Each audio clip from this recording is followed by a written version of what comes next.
നന്ദുവുമായി ഒളിച്ചോടാൻ അനി.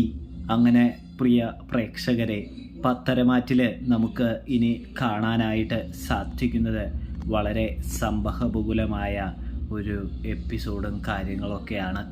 അതായത് നമ്മുടെ ആദർശും നയനയും തിരികെ വന്നിരിക്കുന്നുണ്ട്, അതൊക്കെ സത്യം തന്നെയാണ്. എന്നിരുന്നാലും നമ്മുടെ അവന്തികയുമായിട്ടുള്ള അനിയുടെ വിവാഹ നിശ്ചയത്തിന് തടസ്സവും കാര്യങ്ങളൊന്നും വന്നിട്ടൊന്നുമില്ല. അതുകൊണ്ട് തന്നെ എങ്ങനെയെങ്കിലും അത് തടസ്സപ്പെടുത്തണമെന്ന് അനി ചിന്തിക്കുന്നുണ്ട്.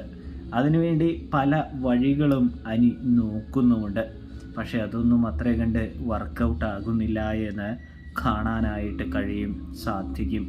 അനിയാണെങ്കിൽ ഒരുപാട് കഷ്ടപ്പെടുന്നുണ്ട്. ഇവിടെ നന്ദുവിൻ്റെ കാര്യം എടുത്തു പറയേണ്ടതില്ലല്ലോ. നന്ദു ആണെങ്കിൽ നയനയുടെ വാക്ക് കേട്ട് പതിയെ അനിയെ ഒഴിവാക്കാനായിട്ട് ശ്രമിക്കുന്നുണ്ട്. അനി ഫോൺ ചെയ്യുമ്പോഴൊക്കെ തിരക്കാണെന്ന് പറഞ്ഞ് ഫോൺ വയ്ക്കുകയും കൂടാതെ തന്നെ അതിനെയൊക്കെ ഓർത്ത് നന്ദു തന്നെ സങ്കടപ്പെടുകയും ഒക്കെ ചെയ്യുമ്പോൾ പോലീസ് സ്റ്റേഷനിലേക്ക് അനി വന്നെത്തുന്നുണ്ട്. എന്താണ് നന്ദു, നീ ഞാൻ വിളിച്ചിട്ട് ഫോണും കാര്യങ്ങളും എടുക്കാത്തത്? എന്താണ് നിൻ്റെ പ്രശ്നം എന്ന് ചോദിക്കുന്നത് കാണാം. ദയാനി, നീയും അവന്തികയും തമ്മിൽ വിവാഹ നിശ്ചയമൊക്കെ നടത്തി കഴിഞ്ഞാൽ പിന്നെ ഞാനല്ലേ പൊട്ടിക്കരയേണ്ടി വരിക? നീ അവളെ വിവാഹം കഴിച്ചു കഴിഞ്ഞാൽ എൻ്റെ ജീവിതമല്ലേ പോകുന്നത്? ചേച്ചി പറഞ്ഞപ്പോഴാണ് ഞാനത് തിരിച്ചറിഞ്ഞത്. ഞാൻ വലിയ ഹാർട്ട് ബ്രേക്കിലേക്കാണ് പോകുന്നതെന്ന്. അതുകൊണ്ട് ഞാനിത് സ്റ്റോപ്പ് ചെയ്യാനായിട്ട് പോവുകയാണ് എന്ന് പറയുന്നത് കാണാൻ സാധിക്കും. ഇതേ സമയമാണെങ്കിൽ നമ്മുടെ അനി നന്ദുവിനോട് പറയുന്നുണ്ട്, ദേ നന്ദു, ആവശ്യമില്ലാത്ത കാര്യങ്ങളൊന്നും നീ ചിന്തിക്കേണ്ട, പറയണ്ട കേട്ടോ. നീ അങ്ങനെ എന്തെങ്കിലും ചിന്തിച്ചു കഴിഞ്ഞാൽ തീർച്ചയായിട്ടും ഞാൻ ആത്മഹത്യ ചെയ്യും എന്ന് പറഞ്ഞൊരു ഭീഷണിപ്പെടുത്തുന്നുണ്ട്. ഇതേ സമയം നന്ദു പറയുന്നുണ്ട്, എടാ ഞാൻ പറയുന്നു ഒന്ന് മനസ്സിലാക്കുക. നിനക്കൊരിക്കലും ഈ വിവാഹ നിശ്ചയമോ വിവാഹമോ നിർത്തിവെക്കാനോ മാറ്റിവെക്കാനോ നിന്നെക്കൊണ്ട് കഴിയില്ല. ഇനി മുത്തശ്ശൻ്റെ വാക്കാണ്. മുത്തശ്ശൻ അത് പിൻവലിക്കാത്തോടത്തോളം കാലം നിനക്ക് ആ വാക്കിനെ അനുസരിച്ചേ മതിയാവുകയുള്ളൂ. നിൻ്റെ വീട്ടിലുള്ളവരും ആ വാക്കിനെ അനുസരിക്കുക തന്നെ ചെയ്യും. അതുകൊണ്ട് തന്നെ ഇതിൽ ഒന്നും ചെയ്യാൻ സാധിക്കില്ല.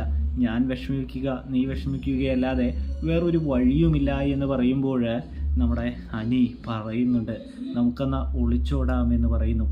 അത് കേട്ടതും നമ്മുടെ നന്ദു പറയുന്നുണ്ട്, എൻ്റെ വീട്ടുകാരെ വേദനിപ്പിച്ച് ഞാൻ നിന്നോട് വരില്ല എന്ന് പറഞ്ഞതല്ലേ, പിന്നെയും ഇതിനെക്കുറിച്ച് ചോദിച്ചിട്ട് എന്താണ് കാര്യം? ഒരു പ്രയോജനവുമില്ല. ഞാൻ പറഞ്ഞത് തന്നെ പറയണം.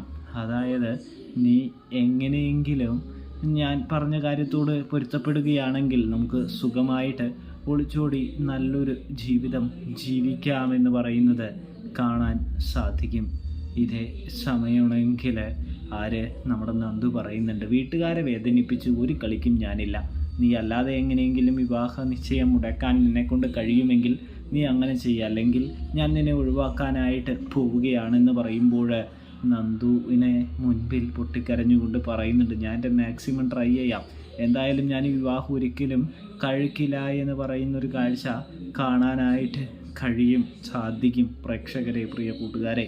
ഇതേ സമയം ആ വലിയ ലക്ഷ്യവുമായി നന്ദുവിൻ്റെ മുൻപിൽ നിന്നും അനി വീട്ടിലേക്ക് പോകുന്നുണ്ട്. മുത്തശ്ശനോടും ആദർശിനോടും നയനയോടും എല്ലാവരോടും മാറി മാറി കാര്യങ്ങളെല്ലാം പറഞ്ഞ് കൺവിൻസ് ചെയ്യാനായിട്ട് അനി ശ്രമിക്കുന്നൊരു കാഴ്ചയും കാണാനായിട്ട് സാധിക്കും പ്രേക്ഷകരെ. അതിൽ അനി എത്രമാത്രം വിജയിക്കുന്നൊക്കെ കണ്ട് തന്നെ കാണണം. അപ്പോൾ റിവ്യൂ ഇഷ്ടപ്പെട്ട ചാനൽ മറക്കാതെ സബ്സ്ക്രൈബ് ചെയ്ത് സപ്പോർട്ട് ചെയ്യാനായിട്ട്